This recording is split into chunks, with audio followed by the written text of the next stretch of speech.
Perkenalkan, nama saya Alfonsus Belo dari kelas pagi C, NIM 110417444. Dosen pengampu Bapak Adi Mursalin, SEMM. Di sini saya akan menjawab soal-soal yang Bapak berikan atau tugas yang Bapak berikan. A. Landasan teori. 1. Pengertian sikap. Seorang individu sangat erat hubungannya dengan sikap masing-masing sebagai ciri khas pribadinya. Sikap pada umumnya sering diartikan sebagai suatu tindakan yang dilakukan individu untuk memberikan tanggapan pada suatu hal. Pengertian sikap dijelaskan oleh Saifuddin Aswar 2010. Sikap diartikan sebagai suatu reaksi atau respon yang muncul dari seorang individu terhadap objek yang kemudian memunculkan perilaku individu terhadap objek tersebut dengan cara-cara tertentu. Faktor-faktor pembentuk sikap. Sikap manusia tidak terbentuk sejak manusia dilahirkan. Sikap manusia terbentuk melalui proses sosial yang terjadi selama hidupnya, di mana individu mendapat informasi dan pengalaman. Proses individu dapat berlangsung di dalam lingkungan keluarga, sekolah, maupun masyarakat. Saat terjadi proses sosial, terjadilah hubungan timbal balik antara individu dan sekitarnya. Faktor internal pembentuk sikap adalah pemilihan terhadap objek yang akan disikapi oleh individu. Tidak semua objek yang ada di sekitar itu disikapi. Objek yang disikapi secara mendalam adalah objek yang sudah melekat dalam diri individu. Individu sebelumnya sudah mendapat informasi dan pengalaman mengenai objek, atau objek tersebut merupakan suatu yang dibutuhkan, diinginkan, atau disenangi oleh individu. Kemudian hal tersebut dapat menentukan sikap yang muncul, positif maupun negatif. Faktor eksternal mencakup dua pokok. Pada saat individu berada dalam suatu kelompok, pasti akan terjadi interaksi. Masing-masing individu dalam kelompok tersebut mempunyai karakteristik perilaku. Berbagai perbedaan tersebut kemudian memberikan informasi atau keteladanan yang diikuti sehingga membentuk sikap. Komunikasi dapat memberikan sugesti, motivasi, dan kepercayaan. Informasi yang cenderung diarahkan negatif akan membentuk sikap yang negatif. Sedangkan informasi C. Komponen sikap. Sikap yang ditunjukkan seorang individu terhadap objek mempunyai struktur yang terdiri dari beberapa komponen. Saifuddin Aswar menjelaskan komponen dalam struktur sikap, yaitu yang pertama, komponen kognitif, yaitu suatu kepercayaan dan pemahaman seorang individu pada suatu objek melalui proses melihat, mendengar, dan merasakan. Kepercayaan dan pemahaman terbentuk memberikan informasi dan pengetahuan mengenai objek tersebut. 2. Komponen afektif, yaitu komponen yang berhubungan dengan permasalahan emosional subjektif individu terhadap sesuatu. 3. Perilaku, komponen perilaku atau konatif, yaitu kecenderungan perilaku seorang individu terhadap objek yang dihadapinya. 2. Hakikat laboratorium. Laboratorium yang selama ini dikenal oleh banyak orang adalah sebuah ruang atau gedung yang di dalamnya terdapat berbagai peralatan-peralatan ilmiah untuk melakukan berbagai macam percobaan-percobaan atau demonstrasi pada ilmu-ilmu pasti seperti IPA, biologi, kimia, fisika, dan lain sebagainya. Menurut asal katanya, istilah laboratorium tersendiri berasal dari bahasa Latin, yaitu labora, yang berarti bekerja. Ricard de Vario 2003 menjelaskan bahwa laboratorium sebagai, atau yang sering disingkat lab, adalah tempat dilakukannya riset ilmiah, eksperimen, pengukuran, atau pelatihan ilmiah. Laboratorium ilmiah biasanya dibedakan menurut disiplin ilmunya seperti laboratorium fisika, laboratorium kimia, laboratorium biokimia, laboratorium komputer, laboratorium bahasa, laboratorium IPS, dan lain sebagainya. Jadi istilah laboratorium tidak hanya merupakan sebagai tempat kerja ilmiah pada ilmu-ilmu pasti, namun bisa juga digunakan pada ilmu-ilmu lain.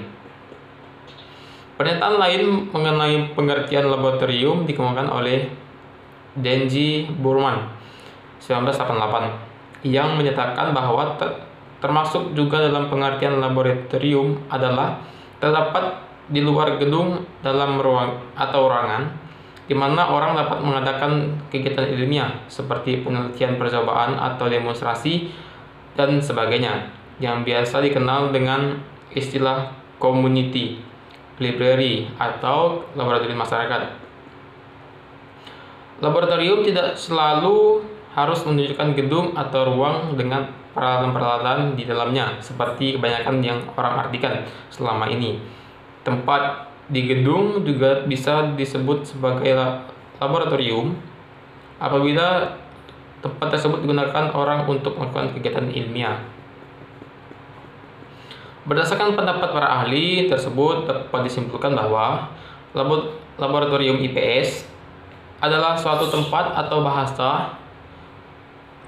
wahana yang dapat digunakan siswa maupun mahasiswa untuk mendukung kegiatan ilmiah yang berkaitan dengan keilmuan IPS, yaitu mencari alternatif untuk memecahkan masalah-masalah sosial. Dengan adanya laboratorium IPS, mahasiswa dapat mengembangkan kepekaan sosial. Serta dapat belajar berpikir sistematis dalam memecahkan permasalahan sosial sehingga pembelajaran IPS akan lebih bermakna dan dirasakan manfaatnya bagi mahasiswa atau siswa. B. Manfaat laboratorium outdoor IPS. Bagi mahasiswa pendidikan IPS yang nantinya akan menjadi seorang guru IPS, laboratorium sangat berperan penting dalam proses pengembangan keilmuan IPS. Laboratorium outdoor IPS dianggap penting karena dalam mengembangkan keilmuan IPS, mahasiswa tidak cukup apabila belajar secara teori saja dan abstrak. Dengan adanya laboratorium outdoor IPS, mahasiswa dapat mengkaji secara langsung dan terintegrasi mengenai permasalahan-permasalahan sosial di lapangan. Manfaat laboratorium secara umum dijelaskan oleh Richard Descafrio 2003 adalah sebagai berikut. 1. Menyeimbangkan antara teori dan praktik ilmu serta menyatukan antara teori dan praktik. 2. Memberikan keterampilan kerja ilmiah bagi para teori baik dari kalangan siswa, mahasiswa, dosen, ataupun peneliti lainnya. 3. Memberikan dan memupuk keberanian para peneliti untuk mencari hakikat kebenaran ilmiah. 4. Menambah keterampilan dan keahlian para peneliti dalam memperlakukan alat media yang ada di dalam laboratorium. 5. Memupuk rasa ingin tahu para peneliti sehingga mendorong mereka untuk selalu mencari, mengkaji, melakukan uji coba maupun eksperimentasi. 6. Memupuk dan membina rasa percaya diri para peneliti terhadap keterampilan dan penemuan yang diperoleh dari proses kegiatan di laboratorium. 7. Laboratorium dapat menjadi sumber belajar untuk memecahkan berbagai masalah kegiatan praktik. 8. Menjadi sarana belajar para siswa, mahasiswa, dosen, dan peneliti untuk memahami ilmu pengetahuan yang bersifat abstrak menjadi lebih konkret. 3. Pemahaman laboratorium outdoor IPS. Laboratorium outdoor IPS merupakan sumber belajar yang dirancang, dikembangkan, dan dimanfaatkan. Dirancang dan dikembangkan saja belum cukup, namun harus ada upaya pemanfaatan agar nilai kegunaannya dapat dirasakan bagi yang menggunakannya. Saiful Bahari menjelaskan bahwa pemanfaatan merupakan usaha untuk memperlihatkan peran dari alat atau benda yang bersifat netral. Cara atau proses ataupun pembuatan untuk mendayagunakan serta dapat dimaknai bahwa segala sesuatu yang ada akan dimanfaatkan pada dasarnya telah memiliki potensi, nilai, kegunaan, ataupun fungsi. sehingga melakukan kegiatan pemanfaatan nilai, kegunaan, dan fungsi tersebut dapat didayagunakan untuk menjadikan sebuah kebermanfaatan bagi yang menggunakan laboratorium IPS, baik untuk laboratorium outdoor maupun yang lainnya.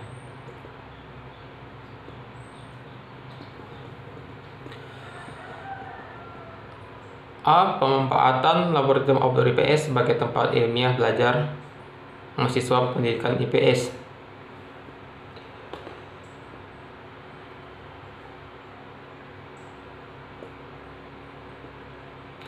Pemanfaatan kegiatan ilmiah bagi mahasiswa pendidikan IPS sangat penting dilakukan agar mahasiswa terbiasa berpikir secara sistematis dan bersikap subjektif dalam menyikapi keadaan di lingkungan, serta mampu mengkaji permasalahan dalam beberapa aspek. Kegiatan ilmiah dapat mendorong mahasiswa untuk belajar secara mandiri, tidak hanya menerima teori melalui buku atau kegiatan perkuliahan. Namun, mahasiswa dapat menemukan sendiri informasi dan kegiatan mengenai suatu permasalahan. Yang terakhir, kerangka berpikir. Dewasa ini masih perlu adanya evaluasi mengenai pemanfaatan laboratorium outdoor IPS di Desa Bokoharjo sebagai bahan perbaikan untuk kepentingan pengembangan kegiatan laboratorium outdoor IPS di masa depan. Sikap mahasiswa sangat penting untuk diketahui karena mahasiswa merupakan subjek langsung yang memanfaatkan laboratorium outdoor IPS. Laboratorium outdoor IPS merupakan salah satu sarana belajar yang dapat memberikan pengalaman belajar bagi mahasiswa. Pemanfaatan laboratorium dapat diartikan sebagai suatu cara ataupun perbuatan untuk mendayagunakan nilai, kegunaan, atau fungsi yang terdapat di dalam laboratorium outdoor IPS menjadi suatu kebermanfaatan bagi orang yang menggunakannya. Baik, mungkin sekian jawaban dari saya. Mohon maaf jika ada kekurangan. Sekian dan terima kasih.